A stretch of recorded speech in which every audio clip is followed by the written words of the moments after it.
오늘 성경 말씀은 창세기 28장 10절부터 16절까지 말씀입니다. 창세기 28장 10절부터 16절까지 말씀을 제가 봉독해 드리겠습니다. 야곱이 브엘세바에서 떠나 하란으로 향하여 가더니 한 곳에 이르러는 해가 진지라.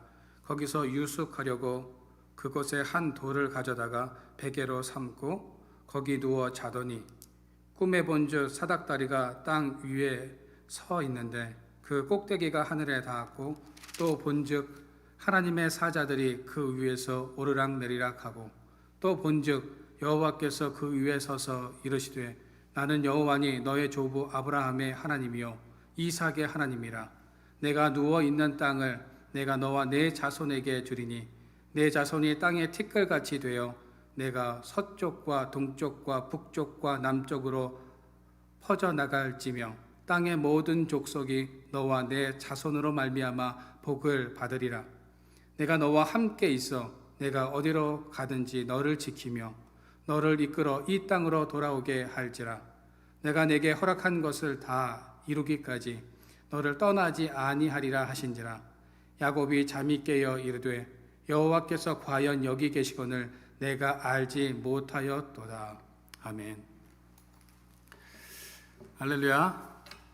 우리 옆에 앉아 계신 분들 또 앞에 앉아 계신 분들과 인사하겠습니다. 잘 오셨습니다. 하나님과 동행하며 삽시다. 네. 다시 한번 이렇게 인사해 보기를 원하는데요. 하나님과 동행하며 삽시다. 한번 해보겠습니다. 하나님과 동행하며 삽시다. 오늘 여러분들은 하나님과 동행하며 삽시다라고 인사를 하셨는데요. 하나님과 동행한다라는 말을 두 글자로 줄이면 무슨 말일까요? 혹시 아십니까? 하동입니다. 하동. 예, 요즘은 이렇게 긴 문장을 좀 줄여서 이렇게 이야기하는 그런 사람들이 참 많은데요. 하나님과 동행합시다라는 말을 우리는 하동이라고 이렇게 줄여서 말할 수 있습니다. 올해 초에 하동이라는 책이 출간됐습니다. 이 책에 보면 이런 내용이 나옵니다. 솔직하게 고백합니다. 예수님을 믿고 그리스도인이 된 이후로 저는 축복받아 부자가 되지 못했으며 몸의 병이 치료함을 받지 못했으며 소심한 성격 문제도 고침받지 못했으며 게으른 습관도 고침받지 않았으며 버럭하는 성질도 그대로이며 예수님을 믿고 저는 특별히 더 나아진 것이 없는 것 같습니다. 솔직히 고백합니다.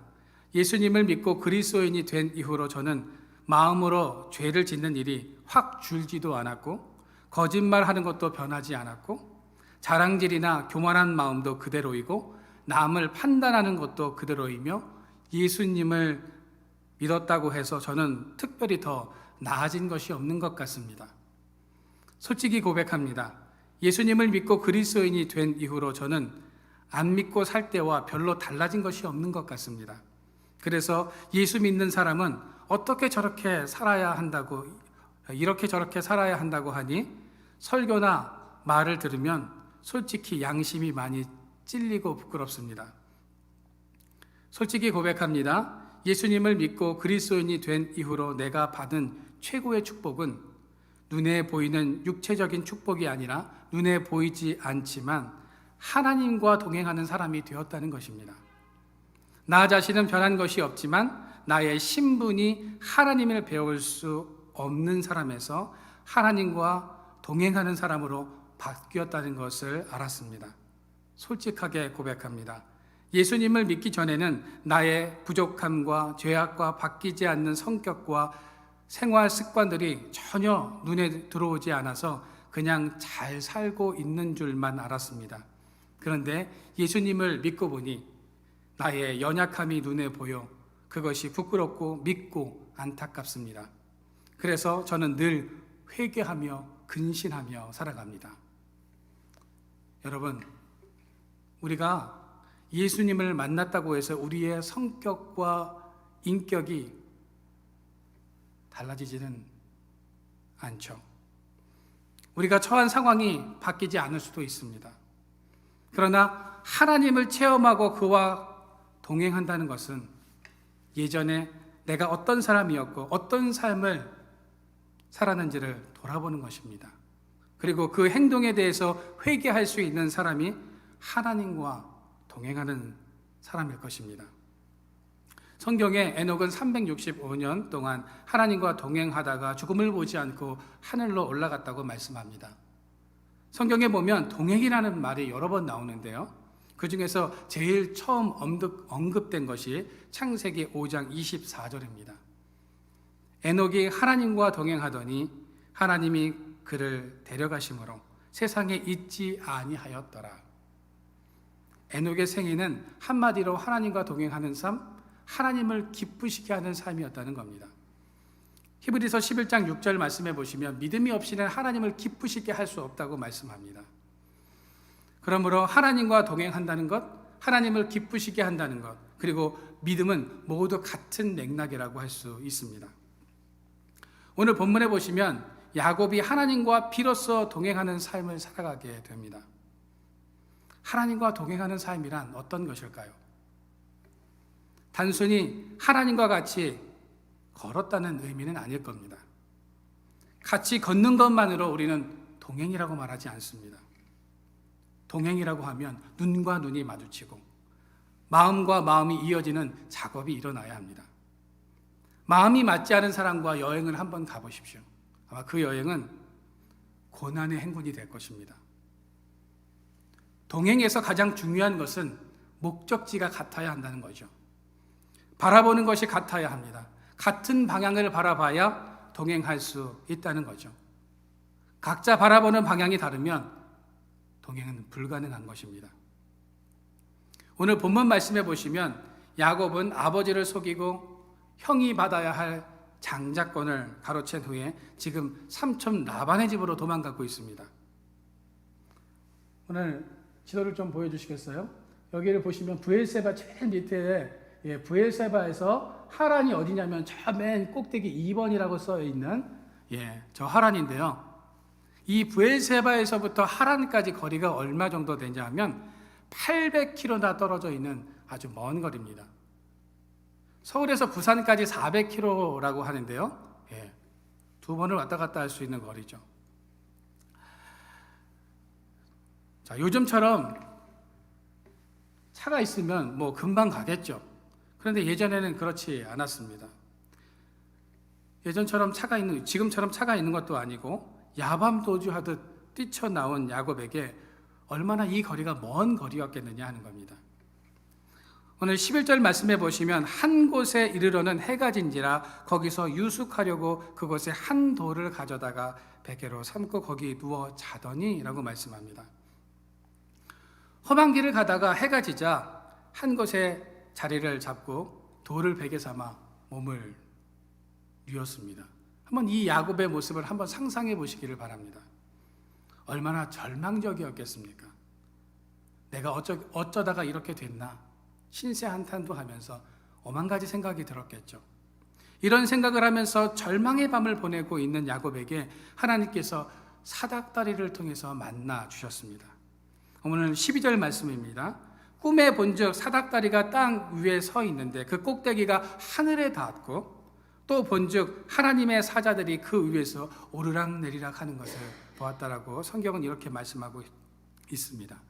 그렇다면 왜 하나님께서는 사다리를 보여주셨는가 하는 겁니다. 하나님께서는 야곱이 혼자가 아니라 내가 너와 함께 있다는 것을 보여주기 위해서 이 사다리를 보여주신 것입니다. 지금 그 사다리로 하나님의 사자들이 오르락내리락 하고 있습니다. 그 사다리는 신약에서는 예수 그리스도를 예표합니다.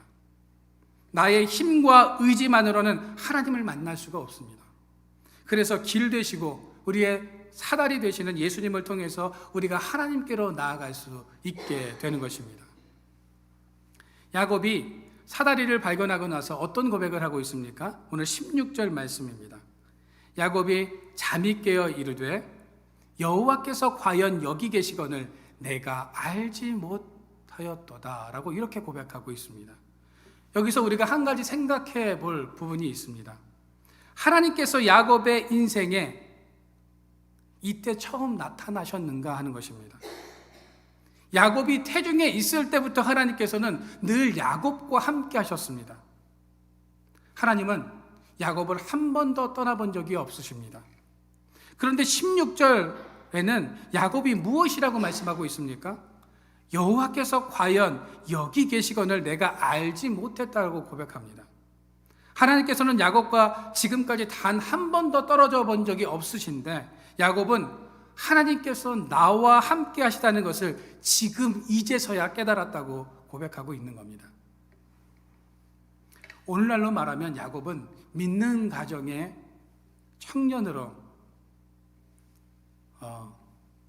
태어났죠. 그리고 잘 성장했습니다. 아버지가 얼마나 철저하게 신앙생활을 했는지, 그리고 얼마나 축복을 받았는지 직접 눈으로 목격한 사람이 바로 야곱입니다.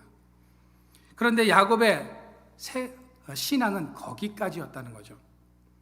할아버지 아브라함과 아버지 이삭과 함께 하시는 하나님에 대해서는 잘 알고 있었지만 그 하나님께서 야곱 자신과 함께 하신다는 사실은 깨닫지 못하고 있었습니다. 야곱은 베델에서 꿈을 꾸기 전까지 하나님과 동행하는 삶을 살지 못했습니다. 하나님에 대해서는 잘 알고 있었을 겁니다. 그런데 이제서야 비로소 하나님께서 나와 함께 하신다는 체험을 하게 되었다는 겁니다. 오늘 본문에서는 언급하지 않지만 야곱은 참 파란만장한 삶을 살았습니다. 창세기 47장 9절에 보시면 야곱은 자신의 인생을 회고하면서 나는 참 험악한 인생을 살았다고 고백하고 있습니다. 사실 야곱은 험한 인생을 살 필요가 없었고 남을 속이는 거짓된 인생을 살지 않아도 되는 인물이었습니다. 우리가 그것을 어떻게 알 수 있냐면 창세기 25장 23절 말씀해 보시면 여호와께서 그에게 이르시되 두 국민이 내 태중에 있구나. 두 민족이 내 복중에서부터 나누이리라. 이 족속이 저 족속보다 강하겠고 큰 자가 어린 자를 섬기리라 하셨더라. 하나님께서는 분명히 큰 자가 어린 자를 섬기게 될 것이라고 말씀하셨습니다. 그런데 이런 놀라운 축복을 받고 태어났으면서도 야곱은 하나님의 말씀을 신뢰하지 못했다는 겁니다. 스스로 자신의 길을 개척하려고 했고 성공을 위해서 몸부림을 쳤습니다. 가만히 있어도 하나님께서 계획대로 복을 주시고 모든 일이 순탄하게 진행될 수 있는데 야곱은 그 기간을 인내하지 못했습니다. 자신이 무엇인가를 이루어야 한다고 끊임없이 노력하고 애썼다라는 겁니다. 야곱은 하나님을 전적으로 의지하지 못하고 하나님께서 자신의 인생에 함께 해주신다는 사실을 자각하지 못한 채 어긋나고 험난한 인생을 살고 말았다는 겁니다. 그렇다면 우리는 야곱의 이 인생을 통해서 하나님이 어떤 분이신가를 우리가 알아보면서 같이 은혜를 나누고자 합니다. 여러분, 하나님은 어떤 분이십니까? 첫째, 하나님께서는 나와 함께 하시는 분이십니다. 야곱은 절망의 순간에 자신이 혼자라고 생각했습니다. 혼자 광야에 던져졌고 내게는 아무도 없다고 생각하고 있었습니다. 그 가장 고독한 순간에 하나님께서는 야곱에게 나타나셔서 제일 먼저 해주셨던 말씀이 오늘 15절 말씀입니다. 내가 너와 함께 있어. 내가 어디로 가든지 너를 지키며 너를 이끌어 이 땅으로 돌아오게 할지라. 내가 내게 허락한 것을 다 이루기까지 너를 떠나지 아니하리라 하신지라. 아멘. 여러분, 때로 우리가 나 혼자 사막에 버려진 것 같은 그런 마음이 들 때가 있습니다. 야곱처럼 자신의 곁에는 아무도 없고 형은 자신을 죽이겠다고 달려들고 앞으로 갈 수도 없고 뒤로 물러설 수도 없는 진퇴양난의 상황이 우리의 삶에 펼쳐질 수도 있다는 겁니다. 그럴 때 우리는 이런 생각을 합니다. 하나님이 눈에 보이는 분이라면 얼마나 좋을까? 여러분들도 아마 한 번쯤은 이런 생각을 해보셨을 겁니다. 하나님께서 보이시고 그 하나님이 나와 동행해 주신다면 얼마나 좋을까? 만약에 하나님께서 우리 눈에 보인다면 여러분 어떤 모습일까요? 동양적인 사고를 가지고 있는 사람들에게 하나님은 하얀 그런 수염을 쫙 휘날리면서 산신령 같은 그런 분으로 손에 지팡이를 들고 계신 분으로 상상이 된다고 합니다. 동양적인 정서에서는 하나님을 신비적인 분으로 인식하고 있다고 합니다. 그런데 서양적인 정서에서는 하나님을 아버지라고 생각한다는 거죠. 그래서 정말 육신의 아버지처럼 자상하게 나의 말을 다 들어주고 어떤 일이 있을 때 괜찮아, 잘할 수 있어. 이렇게 아버지처럼 이야기해 주시는 하나님을 상상한다고 합니다. 그래서 카톨릭의 신부 제도가 생겨났습니다. 카톨릭의 성직자를 신부 혹은 사제라고 부릅니다. 영어 성경에는 이 신부를 파더라고 부릅니다. 즉 서양적인 정서에서의 하나님은 친근한 아버지와 같은 분으로 인식된다는 거죠. 여러분, 우리의 하나님은 하나님을 너무 신비적인 분으로 인식하거나 오해해서는 안 됩니다. 물론 신비적인 분이시죠. 그러나 너무 그렇게 지나치게 신비적인 쪽으로만 이해하면 안 된다는 겁니다. 우리의 하나님은 친근한 분이십니다. 내가 힘들고 어려울 때 나와 함께 하시는 분이십니다. 괜찮아, 힘내, 넌 할 수 있어. 이렇게 우리에게 말씀해 주시는 아버지와 같은 그런 분이시다라는 겁니다. 여러분, 가이드 러너라는 그런 말을 들어본 적 있으십니까? 가이드 러너는 시각장애를 가진 선수들을 이끌어주면서 경기에 도움을 주는 비장애인 도우미를 말합니다. 우리 화면에 한번 보여주시겠어요? 이쪽에 주황색 조끼를 입고 있는 사람이 가이드 러너고요. 옆에서 앞이 보이지 않으니까요. 안대를 끼고 열심히 달리고 있는 사람이 선수입니다. 이번 도쿄 패럴올림픽 육상 종목에서 육상 선수와 가이드 러너가 같이 뛰는 모습을 저는 처음 보았습니다. 이 가이드 러너들은 세 가지 역할을 한다고 합니다. 첫째는 가이드 러너는 선수가 올바른 방향으로 달릴 수 있도록 도와주는 역할을 한다고 합니다. 선수와 가이드 러너는 끈으로 연결되어 있어서 이 손목과 손목에 손과 손에 끈이 묶여져 있습니다. 사진에 보시면 잘 보시면 나와 있는데요. 이렇게 끈으로 묶여져 있어서 이 가이드 러너의 움직임을 통해서 이 선수들이 방향을 파악하기도 하고 가이드 러너의 말을 통해서 방향을 알 수 있게 된다고 합니다.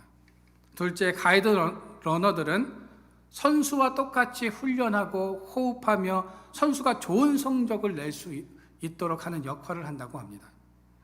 선수와 가이드 러너는 절대로 50cm 이상 떨어질 수 없고 늘 선수보다 한 발 뒤에 이 가이드 러너들이 있어야 한다는 거죠. 결승선에 들어갈 때도 가이드 러너가 먼저 들어가면 실격 처리된다고 합니다. 세 번째로, 가이드 러너는 선수의 용기를 북돋아주는 역할을 합니다. 육상 종목에서는 단거리도 있지만 장거리 종목들도 참 많이 있죠. 특히 장거리 경기를 할 때 모든 선수들은 지치는 순간이 온다는 겁니다. 그럴 때마다 가이드 러너는 용기를 북돋아주고 서로에게 힘이 되어주며 경기를 잘 풀어나갈 수 있도록 호흡하며 돕는 역할을 한다는 겁니다. 여러분, 우리 하나님은 바로 이 가이드 러너와 같은 분이십니다. 우리 하나님은 우리가 어떤 길을 가야 할지 방향을 알려주십니다. 우리의 한 발 뒤에서 같이 뛰면서 같이 호흡하고 계십니다. 우리가 주저앉아 있을 때, 낙심하고 있을 때, 낭망하고 있을 때 같이 앉아서 어깨를 토닥이면서 용기를 북돋아 주시며 인생의 길을 완주할 수 있도록 동행해 주십니다. 여러분, 늘 가이드 러너와 같이 나를 도우시고 함께 하시는 이 하나님과 인생길을 같이 걷는 여러분들의 복된 인생이 되어지기를 소망합니다. 그리고 날마다 새 힘과 용기를 북돋아 주시는 그 하나님과 손을 잡고 끝까지 인생의 길을 완주할 수 있는 저와 여러분들의 삶이 되어지기를 주님의 이름으로 축원드립니다. 두 번째로, 나를 지키시는 하나님이십니다. 지금 야곱은 무방비 상태입니다. 광야에 던져졌고 어떤 위급한 상황이 생길지 예측할 수 없는 그런 상황 가운데 있습니다. 누구도 그 광야에서 야곱을 도와줄 사람이 없었습니다. 평생 옆에서 도와주던 그 어머니도 곁에 없었습니다. 그때에 15절에 보시면 하나님께서 야곱에게 내가 너와 함께 있어 내가 어디로 가든지 너를 지켜주시겠다고 말씀하십니다. 화면에 좀 띄워주시겠어요? 화면에 보면 두 그림이 나옵니다. 이 두 그림 모두 야곱의 꿈이라는 제목을 가지고 있는 그림입니다. 첫 번째 있는 그림은 프랑스 국립박물관에 전시되어 있는 니콜라 베르탱의 작품입니다. 두 번째 그림은 독일 드레스덴 국립미술관에 전시되어 있는 페르난드 불의 작품입니다. 이 두 장의 그림을 보면서 어떤 차이가 느껴지십니까? 혹시 차이가 좀 느껴지세요? 이 그림을 보면 작가가 서로 다른 관점으로 성화를 그렸다는 것을 알 수 있습니다. 왼쪽에 있는 베르탱의 작품은 야곱에게 중점을 두고 그림을 그렸습니다. 야곱이 얼마나 급하게 도망 나왔는지, 그리고 그 도피 생활이 얼마나 고단하고 힘들었는지를 아주 잘 보여주고 있다는 겁니다. 베르탱의 그림에서 한 가지 특이한 점을 발견할 수 있죠. 야곱의 발을 보십시오. 어떻습니까? 신발이 없습니다. 얼마나 급하게 빨리 도망치듯 나왔는지를 잘 보여주는 거죠. 신발도 제대로 신지 못하고 뛰어나왔다는 겁니다. 오른쪽에 있는 불의 작품에서는 야곱보다는 천사를 강조하고 있다는 겁니다. 야곱을 지켜주고 있는 천사의 얼굴을 보면 애처로운 눈으로 야곱을 보면서 그 손을 쫙 이렇게 뻗고 있습니다. 이 그림에서 야곱은 너무 평온해 보입니다. 야곱이 평온할 수 있었던 것은 하나님께서 이 야곱을 지켜주셨고 함께 해주셨기 때문입니다.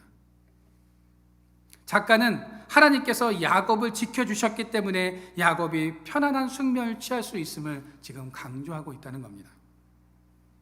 여러분, 우리가 이 두 그림을 통해서 알 수 있는 사실은 야곱이 처한 상황만으로만 본다면 야곱은 너무나 고단하고 두려울 수밖에 없는 상황이었다는 겁니다. 그러나 그런 상황 속에서 하나님께서 지켜주시고 보호하시면 우리는 평안할 수 있다는 겁니다. 야곱을 지키셨던 하나님께서는 지금도 우리와 함께 하시며 우리를 지켜주십니다. 그 사실을 믿으십니까? 시편 121편 말씀에 보면 하나님께서 그 백성을 어떻게 지켜주시는지 아주 분명하게 말씀하고 계십니다. 시편 121편 3절과 4절 말씀입니다. 여호와께서 너를 실족하지 아니하게 하시며 너를 지키시는 이가 졸지도 아니하시리로다. 이스라엘을 지키시는 이는 졸지도 아니하시고 주무시지도 아니하시리로다. 여러분, 우리를 지키시는 하나님은 단 한순간도 우리에게서 눈을 떼지 않으신다고 말씀합니다. 한순간도 눈을 떼지 않는 이유가 무엇입니까? 실족하지 않게 하기 위해서입니다. 실족은 발을 헛디디거나 행동을 잘못한 것을 말하는 것입니다. 다시 말해서 우리가 잘못된 행동과 죄악된 길에 서지 않도록 하나님께서 우리를 늘 지켜주시며 발을 헛디뎌서 실족하지 않도록 우리를 보호하여 주겠다는 말씀입니다. 여러분, 하나님께서는 이 땅에서 야곱과 같은 인생을 살아가는 우리를 긍휼히 여겨주시고 한순간도 눈을 떼지 아니하십니다. 우리가 실족해서 낭망하지 않도록 우리와 동행하여 주신다는 이 사실을 믿고 오늘도 하나님을 의지하는 삶을 살아가는 우리 모두가 되어지기를 축원드립니다. 마지막 세 번째로 회복시키는 하나님이십니다. 하나님께서는 야곱에 대해서 처음부터 모든 것을 알고 계셨습니다. 야곱의 성품도 알고 계셨고 야곱의 교활함도 알고 계셨습니다. 그러나 야곱을 한 번도 책망하지 않으시고 야곱이 수단과 방법을 가리지 않고 자기의 계획과 생각한 대로 인생을 살아가도록 그냥 내버려 두셨습니다. 그리고 언젠가는 피할 수 없는 길목에서 인간의 방법과 하나님의 방법이 부딪히게 하십니다.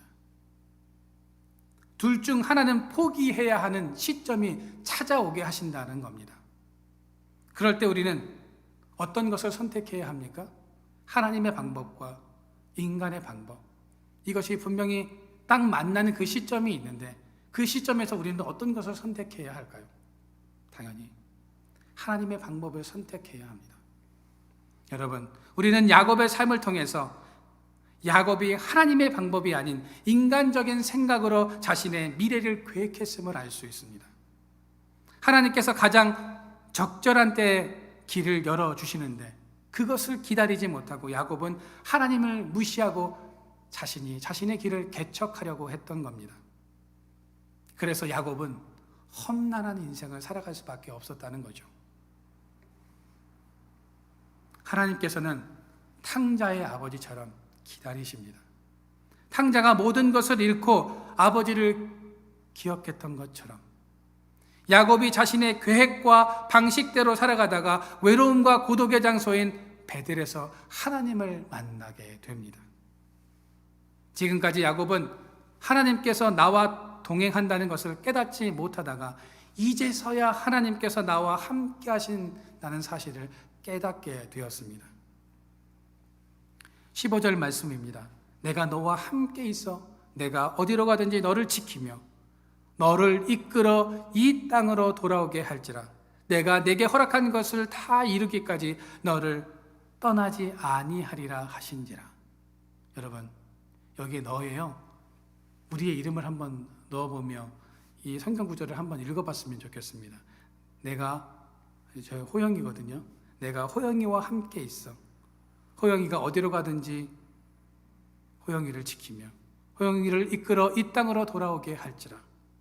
내가 호영이를 허락한 것을 다 이루기까지 호영이를 떠나지 아니하리라.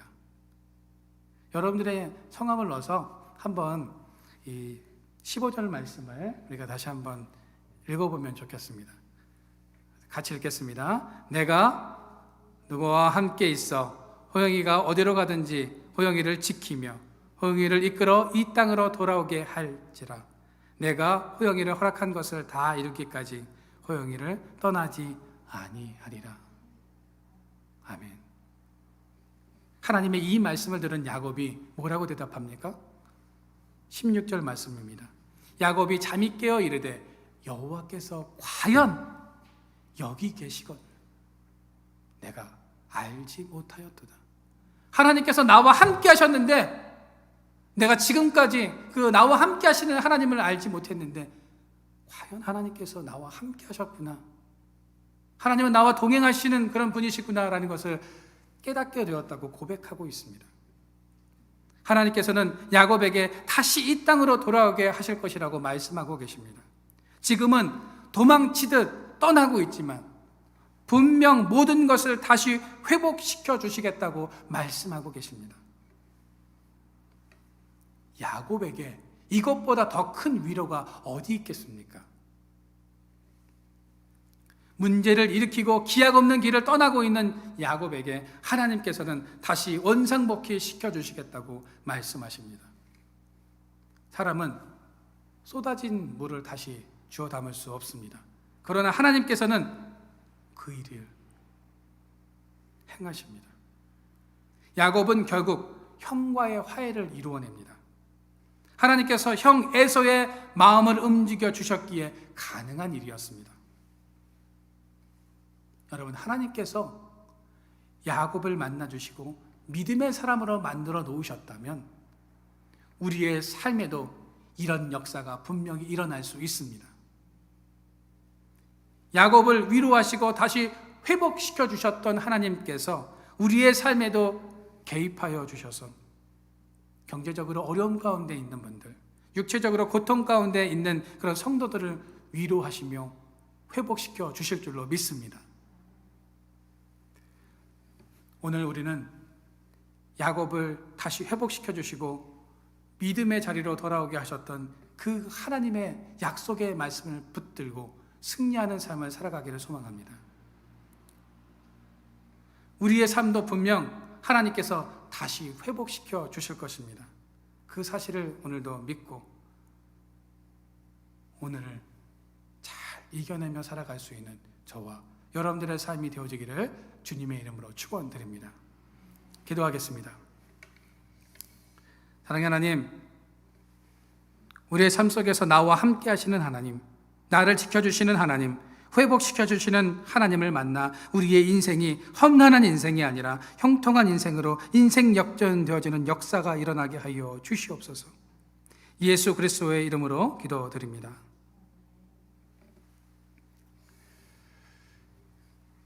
교회 소식을 전해드리도록 하겠습니다. 11월 8일부터 내일이죠. 11월 18일까지 수험생을 위한 기도회를 진행합니다. 기도 제목을 카톡으로 보내주시면 제가 중보해 드리도록 하겠습니다. 11월 14일 올리브나무교회 설립예배가 오후 4시 3층, 이곳 3층에서 있습니다. 승용차를 이용해서 직접 오시는 분들은 여기 화면에 나가는 이 주소로 오시면 되겠고요. 대중교통을 이용해서 오시는 분들은 서현역 1층 2번 출구로 3시 10분까지 오시면 제가 모시러 가도록 하겠습니다. 꼭 전화나 문자로 미리 연락해 주시면 감사하겠습니다. 또 한 해 동안 베푸신 은혜에 감사해서 11월 21일 추수감사 예배를 드립니다. 또 온라인 헌금을 드리기를 원하시는 분들 화면에 나가는 계좌로 보내주시면 되겠습니다. 또 예물 봉헌해 주신 명단을 화면에 올려놓았습니다. 다시 한번 감사드립니다.